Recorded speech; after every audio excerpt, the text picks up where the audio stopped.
Without question, 9/11 marks a point in time that forever defined what Americans think of when they hear the word terrorism. But that definition, the threat to Americans and how it can take shape, has changed over the last 20 years. I-Team investigator Kylie McGivern brings us an inside look from the FBI field office in Tampa and the work its Joint Terrorism Task Force is now doing to prevent future attacks. The Joint Terrorism Task Force is made up of federal, state, and local partners coming together to investigate leads and respond to threats. Now, prior to 9/11, there were fewer than 40 Joint Terrorism Task Forces across the country. Now, there's more than 200. Okay, everybody ready? Eyes and ears in place. Let's go down the range. It's training day. Step up. Are you loaded already? I am. FBI agents preparing for moments they hope will never come. Is the line ready? Dedicating their lives to the mission, preventing terrorist attacks. Okay, shooters, holster those weapons. Supervisory Special Agent Kelly Shannon leads the domestic terrorism side of the FBI Tampa's Joint Terrorism Task Force. When 9/11 happened, I was a Naval ROTC student in my senior year, and I was commissioned the spring after 9/11 occurred and deployed in the Navy over to the Arabian Gulf.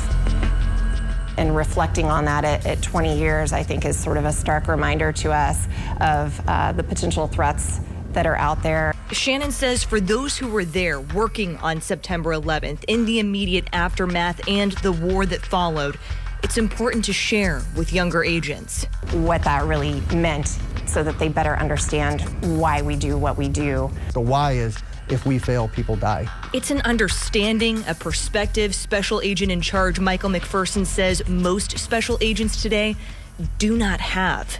I looked at the numbers in the FBI. Over 85% of our FBI agents now have come in after September 11th. A significant number. I was a drug agent in New York City at the time. The sky was a blue day in New York City. Everyone who was there will say it was the nicest day you've ever seen.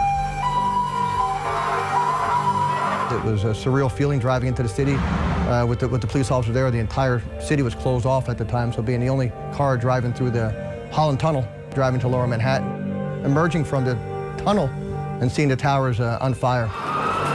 It was just, as you imagine, complete chaos. I was trying to discern what is what, thinking, my God, we're under attack. The country's under attack. And then not long after that, seeing the first tower fall, the dust clouds, those types of sensory things stay with you. Seeing the dust cloud that just overwhelmed you, something you would see in a movie. Seeing the people walking down the street covered, dazed, confused, walking but not knowing where they're going. Now they'll talk about the smell of after the towers fell that stayed in the city for months and months. The core of the World Trade Center burned for nearly 100 days. How does your own experience from 9/11 guide your leadership today? I think it helps motivate me from witnessing up close, being in New York City when the towers were struck, watching them fall, seeing how evil exists in the world. It really does, and there has to be an effort to fight against it. How well can we work together? That work through the task force is what led to the arrest of Mohammed al-Azhari in May 2020, charged with attempting to provide material support or resources to a foreign terrorist organization. The case is an example of a change in mindset the FBI says happened after 9/11. The FBI has always been really, really good at solving crimes. Now we just shift to prevent it.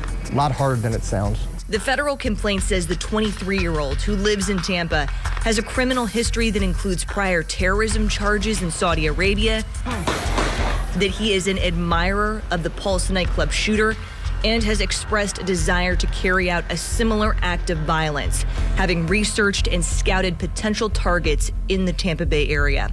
The alleged locations include Tampa's iconic Bayshore Boulevard.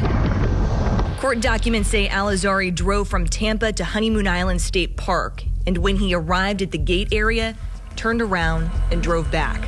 The complaint goes on to say al-Azhari purchased firearms illegally, and that in reference to September 11th attacks, he told co-workers he believed that Americans got what they deserved. His public defender told us the government